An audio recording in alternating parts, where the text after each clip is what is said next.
mari kita belajar Bahasa Indonesia kelas 7 bab 2, berkelana di dunia imajinasi. Pada bab kali ini kita akan membahas tentang puisi rakyat dan teks fantasi. Materi ini sudah kurikulum merdeka ya.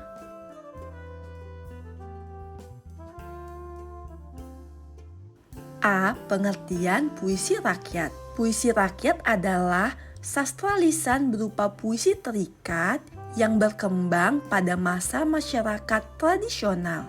Dikatakan terikat karena puisi jenis ini diatur oleh ketentuan-ketentuan tertentu, seperti jumlah suku kata, jumlah baris, jumlah bait, dan rima. Puisi rakyat umumnya bersifat anonim atau nama pengarangnya tidak diketahui, diwariskan secara turun-temurun dari mulut ke mulut, dan disebarkan dalam bentuk yang tetap dan tidak berubah. Puisi rakyat terikat aturan-aturan seperti jumlah kata dalam tiap baris, jumlah baris dalam tiap bait, dan juga pengulangan kata yang bisa terdapat di awal maupun di akhir saja. Pengulangan ini disebut dengan rima. B. Jenis-jenis puisi rakyat. Berikut ini ada beberapa jenis puisi rakyat. Yang pertama pantun, kedua gurindam, dan ketiga mantra. Yuk saksikan video ini sampai habis untuk mengetahui ketiga jenis puisi rakyat tersebut. 1. Pantun. Menurut KBBI, pantun diartikan sebagai puisi Indonesia yang berasal dari tanah Melayu. Tiap bait biasanya terdiri 4 baris yang bersajak ABAB. Tiap larik biasanya terdiri atas 4 kata. Baris pertama dan baris kedua biasanya untuk tumpuan atau sampiran. Sedangkan baris ketiga dan keempat merupakan isi. Adapun ciri-ciri pantun: A. Satu bait terdiri atas 4 baris. B. Setiap baris terdiri atas 8-12 suku kata. C. Baris pertama dan kedua merupakan sampiran. Baris ketiga dan keempat merupakan isi. D. Rima akhirnya berpola ABAB. Artinya bunyi akhir baris pertama sama dengan bunyi akhir baris ketiga. Dan bunyi akhir baris kedua sama dengan baris keempat. 2. Gurindam. Apa itu gurindam?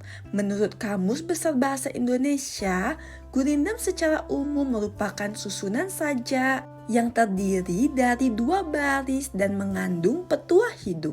Karya gurindam adalah sebuah nasihat kepada sesama manusia agar menjalankan kebaikan.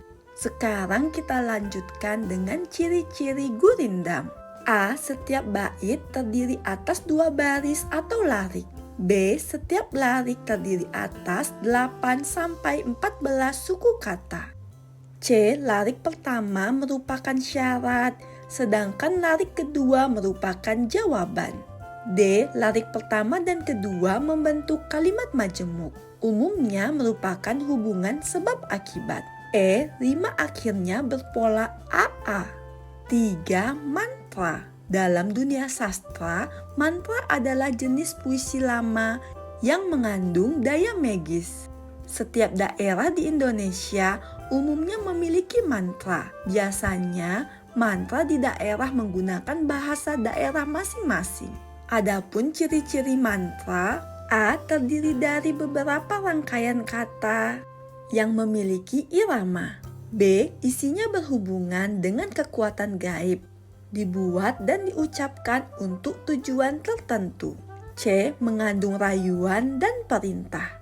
D. Merupakan satu bagian yang utuh dan tidak bisa dipahami melalui setiap bagiannya. E. Mementingkan kehadiran permainan bunyi. Nah, sekarang kita akan membahas tujuan puisi rakyat.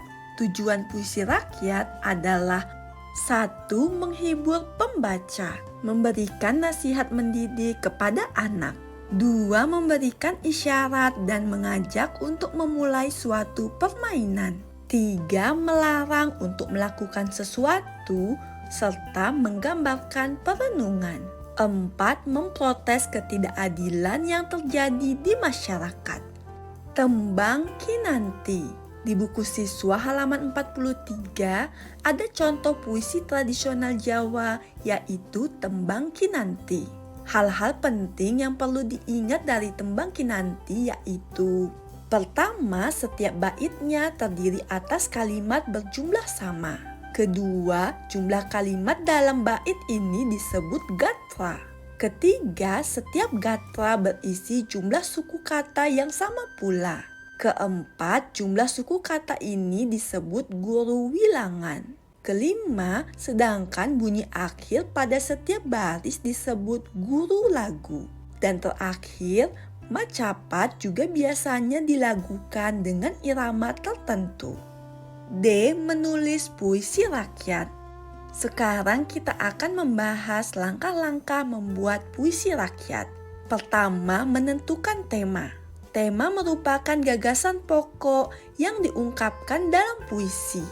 Tema ini biasanya memuat gagasan, perasaan, atau pesan yang ingin diungkapkan kepada pembaca atau pendengar puisi. Kedua, menentukan pernyataan-pernyataan sesuai dengan tema. Pernyataan-pernyataan adalah kalimat-kalimat yang dapat menjadi kerangka dalam menyusun lirik. Pernyataan-pernyataan ini harus sesuai dengan tema sehingga puisi kalian memuat gagasan atau pesan yang jelas.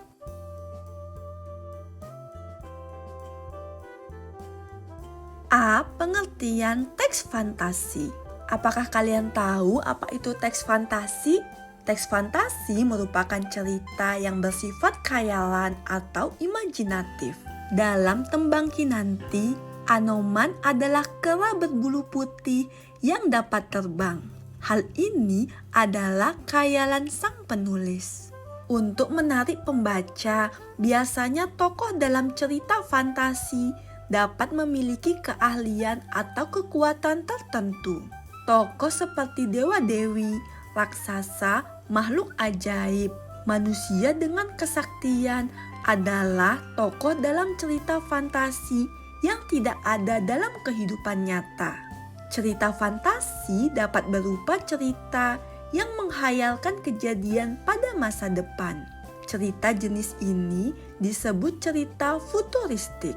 Selain cerita jenis ini, ada cerita fantasi tentang khayalan seseorang atau cerita tentang peri.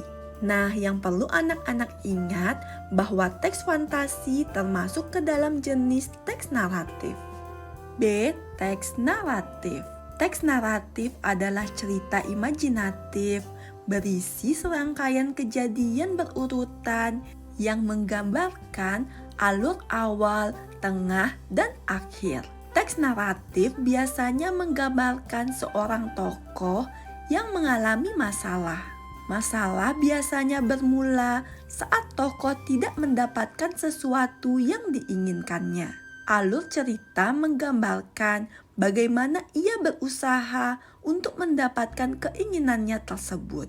Pada bagian akhir ini, tokoh telah mendapat resolusi atau penyelesaian masalah. C. Unsur bahasa dalam teks fantasi. Unsur bahasa dalam teks fantasi meliputi A. Majas sarkasme, B. Kalimat langsung, dan C. Kalimat tidak langsung. Tonton video ini sampai habis untuk mengetahui penjelasannya. A. Majas sarkasme.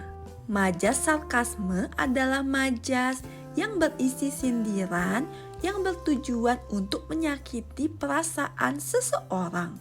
Majas sarkasme digunakan penulis untuk menggambarkan perilaku tokoh antagonis, yaitu tokoh yang memiliki perilaku buruk dalam cerita. Tak heran bila kita kerap membaca kata-kata yang kurang mengenakan keluar dari mulut tokoh antagonis. Contohnya, kau mau jadi sok jagoan ya? Jauhi mau atau kami semua akan menjauhimu. B. Kalimat langsung. Kalimat langsung adalah kalimat kutipan perkataan seseorang secara langsung. Ciri-ciri kalimat langsung adalah menggunakan tanda petik buka pada bagian awal kalimat dan tanda petik tutup pada akhir kalimat. Contohnya, raksasa berseru, "Dasar bebal, berani-beraninya kau melukaiku, akan kutangkap dan kumakan habis kau, gadis bodoh." Kalian dapat melihat bahwa ada tanda petik buka pada bagian awal kalimat, yaitu sebelum kata dasar, dan tanda petik tutup pada akhir kalimat setelah kata bodoh yang diakhiri tanda seru. Contoh lain, ibu berkata, "Terima kasih Tuan Pertapa." C. Kalimat tidak langsung. Kalimat tidak langsung adalah kalimat yang menyatakan kembali ucapan seseorang. Contohnya, raksasa tak menyangka emas berani melukainya. Ia mengancam akan menangkap dan memakan emas. Contoh lain, ibu mengatakan terima kasih kepada Pertapa. Nah, terlihat jelas bukan perbedaan kalimat langsung dan kalimat tidak langsung?